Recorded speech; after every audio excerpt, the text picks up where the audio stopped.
हिमालय के जंगल में टुन्नू चिड़ा के यहाँ बहुत बड़ा हादसा हो जाता है। उसकी बेटी रानू चिड़िया खाना बनाते हुए पूरी तरह से जल जाती है। घर वाले उसे जला हुआ देखकर बड़े परेशान थे।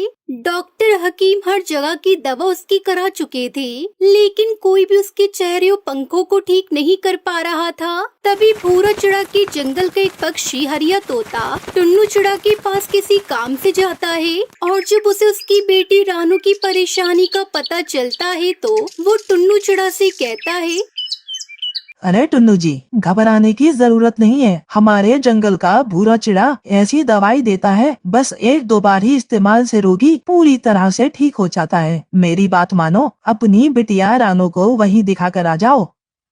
सचमुच अगर मेरी बेटी रानू को उसकी दवाइयाँ लग गई और मेरी बेटी सही हो गई तो मैं वादा करता हूँ कि मैं उसका घर अनाज से भर दूंगा। तभी रानू की माँ अपने पति से कहती है, फिर क्या सोच रहे हो जी? चलो जी, हम रानू को लेकर भूरा के पास जाते हैं। रानू चिड़िया अपने चेहरे को हर समय दुपट्टे से ढककर रखती थी। उसे बाकी पक्षियों से मिलने जुलने में कोई दिलचस्पी नहीं थी। जो कोई भी उसके झुलसे हुए चेहरे को देखता तो उसके मुंह से एक बार को चीख निकल ही जाती। जब रानू की ये बात पता चलती है तो वो खुश हो जाती है, लेकिन थोड़ी देर बाद वो फिर उदास हो जाती है।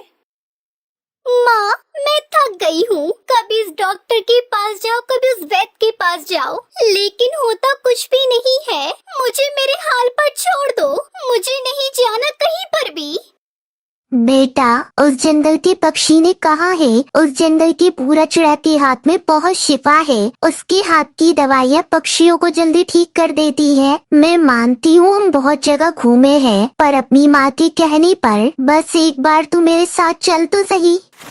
फिर अगले दिन रानू उसके माता पिता भूरा चिड़ा के जंगल आ जाते हैं। फिर किसी पक्षी से भूरा चिड़ा का पता पूछते हैं। वो पक्षी उनको भूरा चिड़ा के घर तक छोड़ जाता है। आइए आइए, बताइए क्या हुआ है। यह मेरी बेटी रानू है। इसका चेहरा खाना बनाते वक्त जल गया। इसका चेहरा पूरी तरह से झुलस गया है। बहुत इलाज कराया, कोई फर्क नहीं पड़ा। हमें किसी ने बताया तुम्हारे पास जादुई दवाई है जिससे ये मर्ज ठीक हो सकता है। अरे रानू जी, अगर आप इसी तरह दुपट्टा लपेट कर बैठी रहोगी तो मैं कैसे देख पाऊंगा कि आपका चेहरा कितना जला हुआ है और फिर आपको क्या दवाई देनी है। नहीं, मैं दुपट्टा नहीं निकालूंगी। पिताजी ने बता दिया ना मैं कितनी जली हुई हूँ। जो भी मेरा चेहरा देखता है वो डर जाता है। नहीं नहीं, मैं नहीं चाहती कि आप मेरा चेहरा देखकर डर जाएं। भला ये क्या बात हुई रानू? तुम अगर डॉक्टर को नहीं दिखाओगी तो फिर वह इलाज कैसे करेगा? भूरा चिड़ा उसे बहुत समझाता है और आखिर रानू अपना दुपट्टा उतार देती है। भूरा चिड़ा देखता है कि उसके एक तरफ का चेहरा और पंख बुरी तरह से जला है। भूरा उनको 2 बोतल उठाकर देता है।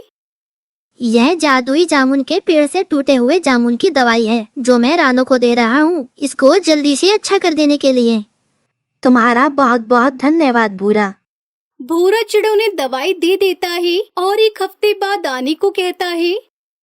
रानू जी, आप 1 बोतल और लीजिए और इसे अपनी जली हुई जगह पर लगा देना। देखना आप जल्दी ठीक हो जाओगी और दुपट्टे को हर वक्त लपेट कर मत रखना। रानू चिड़िया को कोई उम्मीद नहीं थी। वो मरे मन से भूरा चिड़ा से वो दवाई की बोतल ले लेती है और घर आने पर अपनी माँ से कहती है, अरे माँ, भला ऐसी कोई दवाई होती है कि उसे खाओ पियो लगाओ ठीक हो जाओ? मैंने तो आज तक ऐसा नहीं देखा। लगता है तुम्हारा दिमाग खराब हो गया है। दवाइयाँ खाई और लगाई तो जाती है, तुम एक बार खाकर तो देखो। अगर आराम नहीं पड़ा तो हम नहीं जाएंगे, और अगर सच में आराम हो गया तो सोचो तुम कितनी सुंदर दिखोगी। बस माँ, तुम मुझे ऐसे ही ख्वाब दिखाती रहती हो और दवाइयाँ खिलाती रहती हो, मगर उन सब से कुछ भी नहीं होता। मैं थक गई हूँ माँ, मैं थक गई हूँ अपनी जिंदगी से। रानू की माँ बड़ी पाबंदी के साथ रानू चिड़िया को रोज दवाई देती और चेहरे पर लगाती भी थी। 3 दिन में रानू का झुलसा हुआ चेहरा ठीक दिखाई देने लगा। अब उसका मन थोड़ा खुश था और अब खुशी खुशी वो दवाई खा रही थी और अपने चेहरे पर वो दवाई लगा भी रही थी। 1 हफ्ता होते ही उसके दाग बहुत हल्के हो गए थे। माँ, सचमुच में ये तो जादुई दवाई है। देखो तो मेरा चेहरा कितना अच्छा हो गया है। चलो ना माँ, आज हम फिर जाकर दवाई ले आते हैं। हाँ मेरी बच्ची रानो, हम जरूर चलेंगे दवाई लेने। उधर भूरा चिड़ा हर हफ्ते जामुन के पेड़ के पास जाकर जामुन इकट्ठे करता और इसी तरह की दवाइयाँ बनाता। अब तो दूर दूर तक भूरा चिड़ा के चर्चे होने लगे थे। रानू चिड़िया भी एक बार आकर दवाई लेकर चली जाती है। अब वो बिल्कुल ठीक थी और जब रानू का चेहरा पूरी तरह से ठीक हो गया तो वो पहले की तरह सुंदर दिखाई दे रही थी। यहाँ तक कि भूरा चिड़ा भी रानू चिड़िया को देखता रह गया। एक दिन रानू चिड़िया उसका परिवार भूरा चिड़ा को मिलने आते हैं।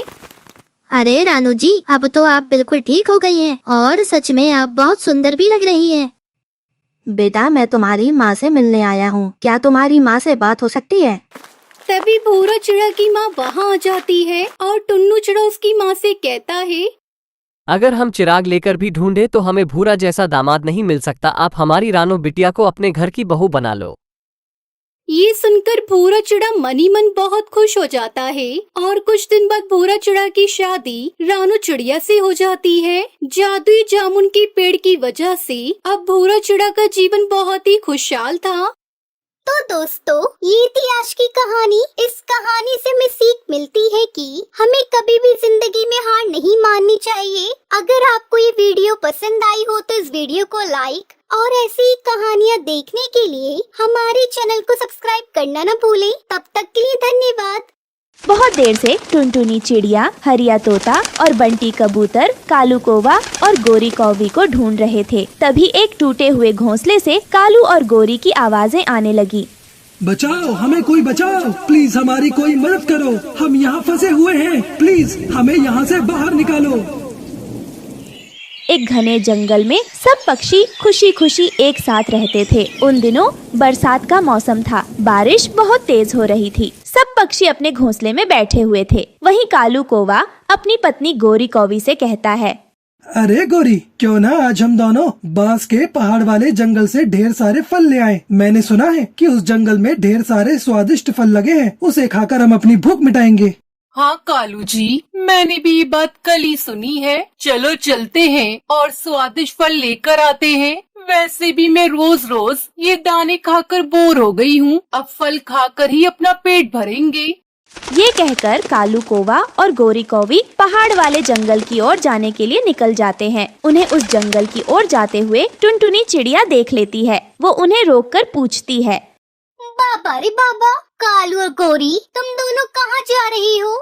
फिर कालू और गोरी टुनटुनी चिड़िया को सारी बात बता देते हैं। फिर टुनटुनी चिड़िया उनसे कहती है, वो देखो, तुम दोनों को तेज आती घनघोर घटा नहीं दिख रही है क्या? मेरी बात मानो, तुम दोनों वहाँ मत जाओ, वापस अपने घर चले जाओ। मैं तुम्हारे भले के लिए ही बोल रही हूँ।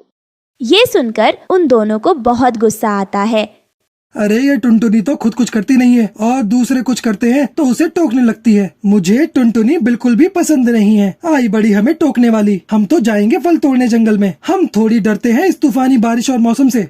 कालू कौवा और गोरी कौवी टुनटुनी की बातों को अनसुना करके पहाड़ी वाली जंगल की ओर सीधे चले जाते हैं। और फिर दूसरी तरफ टुनटुनी अपने घोंसले में बैठे बैठे कुछ सोचते रहती है। थोड़ी ही देर में टुनटुनी चिड़िया के पास बंटी कबूतर आ जाता है और हाँफते हुए टुनटुनी चिड़िया को बोलता है, टुनटुनी, अरे ओ टुनटुनी, कालू और गोरी, वो पहाड़ी, वो तूफान और बारिश, वो कालू टुनटुनी गोरी।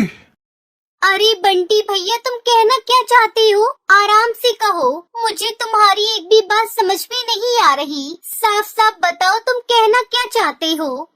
तभी वहाँ हरिया तोता भी आ जाता है और टुनटुनी चिड़िया से कहता है, टुनटुनी, बंटी कबूतर से कहना कि पास के पहाड़ी वाले जंगलों में तेज बारिश होने वाली है। फिर भी कालू और गोरी दोनों पति पत्नी उस जंगल में चले गए हैं। हमें डर है कि वो किसी मुसीबत में फंस न जाएं। हाँ, मैं यही कहने वाला था टुनटुनी, पर मैं कह नहीं पाया। ये सब बातें सुनकर टुनटुनी चिड़िया उनसे कहती है, अच्छा, बंटी और हरिया, ये बात मुझे पता है। वो मुझे अभी रास्ते में मिली थी। मैंने उन्हें बहुत समझाने की कोशिश की, मगर वो मेरी बातों का अनसुना करके वो दोनों वहाँ से चले गए। अगर उस जंगल में तेज बारिश आ रही है तो कालू और गौरी अब बुरे फंसने वाले हैं। चलो दोस्तों, हम तीनों को वहाँ जाना होगा, चाहे हमारी जान जोखिम में क्यों ना हो। हम हैं तो उनके दोस्त ही ना, उन्हें बचाना हमारा फर्ज है। चलो दोस्तों, जल्दी चलो, कहीं देर न हो जाए। टुनटुनी की बात मानकर फिर वो तीनों उस जंगल की ओर जाने लगे। वहाँ जाते ही उन्होंने तेज बारिशों का सामना किया। वो बहुत देर तक कालू, कौवे और गोरी को ढूंढने लगे। तभी एक घोंसले में से कालू और गोरी की चिल्लाने की आवाजें आने लगी। बचाओ बचाओ, हमें कोई बचाओ प्लीज, हमारी कोई मदद करो, हमें यहाँ से बाहर निकालो, हम यहाँ फंस गए हैं। कालू और गोरी की आवाजें सुनकर वो तीनों वहाँ पर पहुँचते हैं। वो तीनों देखते हैं कि तेज तूफान आने की वजह से वो दोनों घोंसले के नीचे दबे हुए थे। फिर वो तीनों बहुत मुश्किलों से उन दोनों को बाहर निकलते हैं तो वो देखते हैं कि कालू और गोरी बारिश में भीगकर बेहोश पड़े थे। अरे दोस्तों, ये दोनों तो बेहोश पड़े हैं। लगता है इन्हें यहाँ से अपने जंगल ले जाना होगा, उसके बाद ही हम कुछ कर पाएंगे। चलो दोस्तों, मेरी मदद करो। फिर वो तीनों कालू और गौरी को उठाकर जंगल में ले आते हैं। फिर वो उनके होश में आने का इंतजार करते हैं। थोड़ी देर बाद उन दोनों को होश आ जाता है। अरे मैं कहाँ हूँ? गोरी, गोरी कहाँ है? हम दोनों तो पहाड़ी वाले जंगल गए थे फल लेने, पर अचानक से वहाँ बहुत तेज तूफान और बारिश आ गई। फिर हम दोनों बारिश से बचने के लिए उस घोंसले में बैठ गए, लेकिन एक तेज हवा का झोंका आया और वो घोंसला हम पर गिर गया और हम उसके नीचे दब गए। उसके बाद हमें पता नहीं क्या हुआ और हम यहाँ कैसे पहुँचे। फिर टुनटुनी चिड़िया उन्हें सारी बात बताती है कि उन्होंने कैसे उन तीनों ने उन दोनों की जान बचाई। कालू और गोरी, तुम दोनों तो कभी मेरी बात मान लिया करो। हम भी सही सलाह देते हैं। हम तुम्हारे दोस्त हैं, ना कि दुश्मन। इतनी तेज बारिश में तुम दोनों को कुछ हो जाता तो क्या होता? जरा सोचो तुम दोनों की, तुम्हारी जान भी जा सकती थी। वो तो हम सब सही समय पर वहाँ आ गए। हमें माफ करना टुनटुनी, हमने तुम्हारी बात नहीं मानी और उसकी सजा हमें मिल गई। हम आपसे वादा करते हैं, आइंदा हम आपकी बात जरूर मानेंगे। हाँ टुनटुनी बहन, हमें माफ कर दो, हमसे बहुत बड़ी भूल हो गई। इस तरह आज कालू और गौरी की जान टुनटुनी, बंटी और हरिया तोता की वजह से बच गई। इस कहानी से हमें सीख मिलती है कि हमें दूसरों की सलाह कभी कभार मान लेने चाहिए। क्या पता उनकी बातों में हमारी